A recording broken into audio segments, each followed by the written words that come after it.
We're now going to move on to the investing section. And as I said at the outset, the way that you compute or present the investing and the financing section are the same whether you're using the direct and the indirect method. The investing section is where we report inflows and outflows related to long-term assets or investments. If you remember back to our balance sheet, we had a land account and then we had a building account. And maybe I'll just jump back to the balance sheet and refresh that. I just skipped real quick back here to our balance sheet so that you could see we had land that had decrease of 45,000 and building that had an increase in 60,000. Now they tell us that the decline in the land was a result of two transactions. We sold land for 72,000, but it had a book value of 60,000. And then we purchased land for 15,000 in cash. So we had a net decrease in our book value for the land of 45,000 between these two.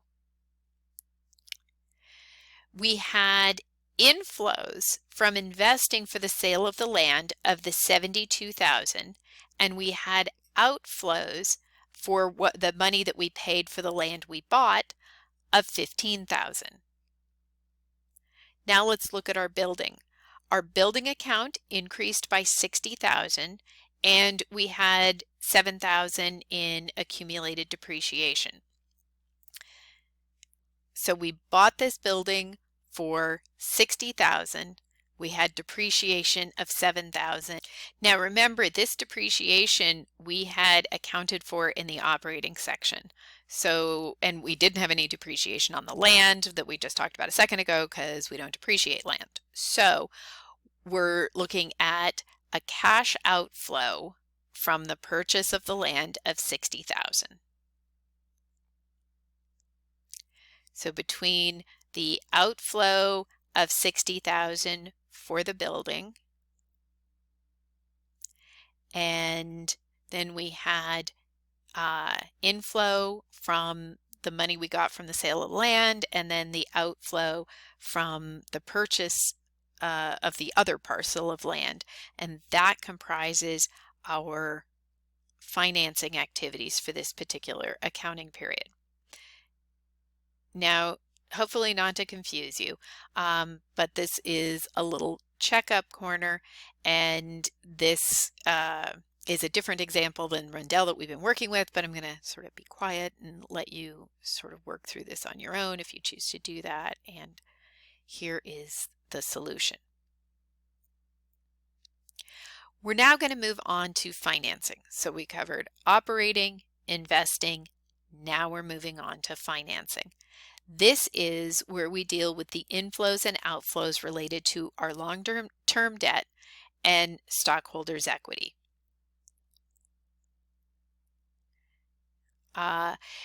We had bonds payable that's a long-term liability, and that decreased by 50,000. And maybe I'll just take a moment here and go back to our balance sheet again. We're back here at our balance sheet, and we can see the change in the bonds payable. And now we will move forward. We retired those bonds, and we paid $50,000 to our bondholders to get rid of those bonds. So our cash went down by 50,000. So that's going to show up as a negative because our cash went down. Then we're going to look at our common stock, and we can see that we've got 8,000 and then paid in capital in excess of par increased by 40,000. So our net increase in common stock is 48,000. And because our common stock, so think about what happened. Paid in capital and we sold some stock, we got money. So our cash went up by 48,000. So we're going to add that back in. We paid some dividends. Now, we know that we had cash dividends of 48,000 that we declared during the year, but how many did we actually pay? If you think back to our balance sheet, we showed an increase in the dividends payable of 4,000. Well, if we had dividends of 28,000 and our dividends payable account indicates that only 24,000 were paid during the year, that increase in 4,000 is the difference in those dividends.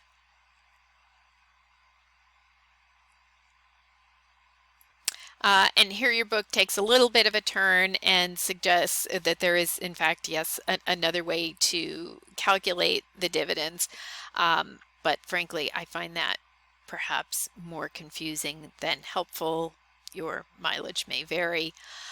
So I'm not going to talk about that. However, we have yet another example of the, Roman ink. And this is one of those checkup corners, so I'm just going to be quiet and let you work through that if you choose to do that. And here is the solution. So what we have here now is our completed statement of cash flows. If you remember back on the first video where we did net cash flow from operating, here it is here. So we started with our net income. We've got our ins and outs. First of all, we have our non-cash items, our depreciation and our gain on the sale of land. Then we've got all of the changes in our current assets and current liabilities. Those are operating.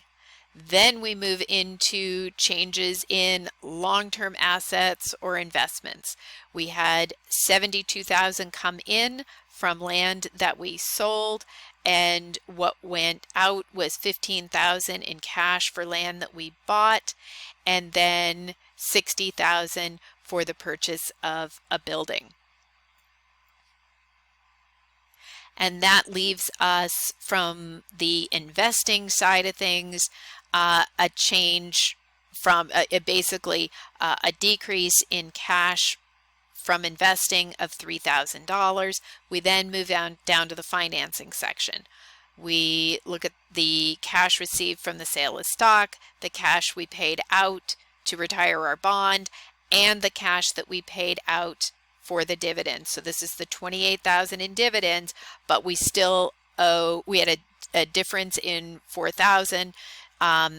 So that tells us that we didn't pay out the whole 28,000, we only paid out 24. So that brings our total cash outflows from financing activities 26,000.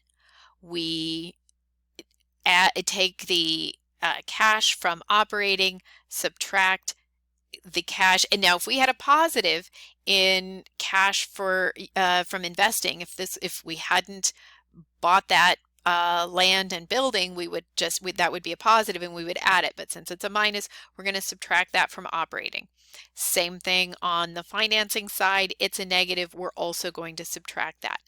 And that gets us to a net increase in cash of 71,500 and a cash balance which we take right off of the balance sheet. We add in our 26,000. That takes us to our ending cash. And I said that in a pretty convoluted way. So I want you to just commit these three numbers: net increase in cash, cash balance January 1, cash balance December 31 to memory, while I hop back to the balance sheet. Here we are back at our balance sheet. Here is that $71,500 number I told you at the very beginning. Tuck that back into your memory. Here is our ending cash balance. Here is our beginning. And they reconcile, they match. So we know that we did this right because our statement of cash flows works out to exactly what our balance sheet says that the cash balances were at the beginning, are at the end, and the difference between the two. And so here we are back here at our statement of cash flows, and you can see those numbers down here at the bottom, and we are correct. Now, rather than jumping off onto another video for what is a really short concept, I'm going to just tack it on to the end of this one.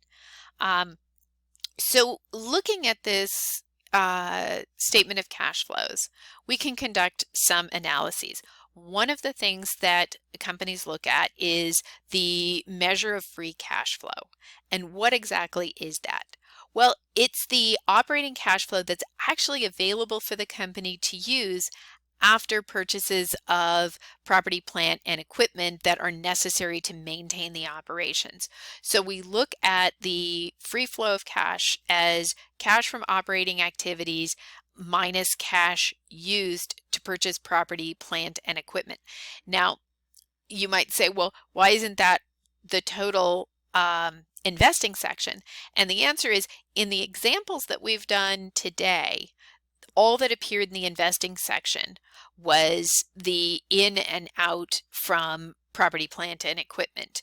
If we purchased investments, if we as a company decided that we wanted to invest some money and have it earn, try and achieve some sort of return on that, the ins and outs from that would also appear in the financing section, but that is not part of the free cash flow calculation. And here is a ratio. We get the free cash flow over sales. And we want that to be positive because this says that not only does the company have plenty of cash flow to meet their operating needs, but they've got enough to continue to invest in further resources to continue to grow the company. And again, just a description of that, which I won't spend a lot of time on. And I'm going to actually stop here. We're not going to talk about the spreadsheet in Appendix 1. And that concludes cash flows, both overall and the calculation of the operating section using the indirect method.